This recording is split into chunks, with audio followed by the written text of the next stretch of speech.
ಯುದ್ಧದ ನಡುವೆ ಚೀನಾ ಸಮುದ್ರದಲ್ಲಿ ಭಾರಿ ಬೆಳವಣಿಗೆಯಾಗಿದೆ. ತೈವಾನ್ ಮೇಲೆ ದಾಳಿ ಮಾಡಲು ಸಜ್ಜಾಯಿತ. ಹಾಗಾದರೆ ಚೀನಾ ತೈವಾನ್ ಬಳಿಯ ಸಮುದ್ರದಲ್ಲಿ ಬೋಟ್ಗಳ ಸಂಚಲನ. ಪೂರ್ವ ಚೀನಾ ಸಮುದ್ರದಲ್ಲಿ ಬೋಟ್ಗಳ ವಿಚಿತ್ರ ಓಡಾಟ ಆಗಿದೆ. ಜಾಮಿಟ್ರಿ ಆಕೃತಿಯಲ್ಲಿ ನಿಂತಿದೆ 2,000 ಬೋಟ್ಗಳು.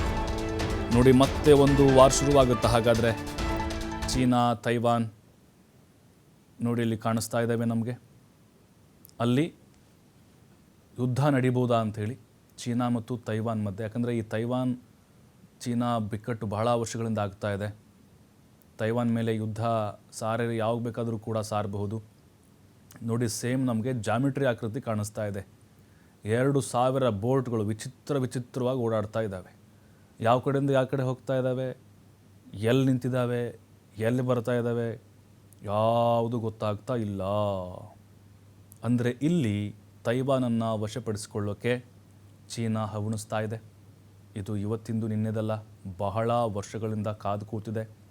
ಹೇಗೆ ಅಲ್ಲಿ ದಲೈ ಲಾಮಾನನ್ನು ಓಡಿಸಿದ್ರು ಭಾರತಕ್ಕೆ, ಅದೇ ರೀತಿ ಅವರು ತೈವಾನನ್ನು ಕೂಡ ತಮ್ಮ ವಶಕ್ಕೆ ತೆಗೆದುಕೊಳ್ಬೇಕು ಅಂತ ಪ್ಲ್ಯಾನ್ ಮಾಡ್ತಾ ಇದ್ದಾರೆ. ಯಾವಾಗ ಬೇಕಾದರೂ ಕೂಡ ಅಲ್ಲಿ ವಾರ್ ಶುರುವಾಗ್ಬೋದು.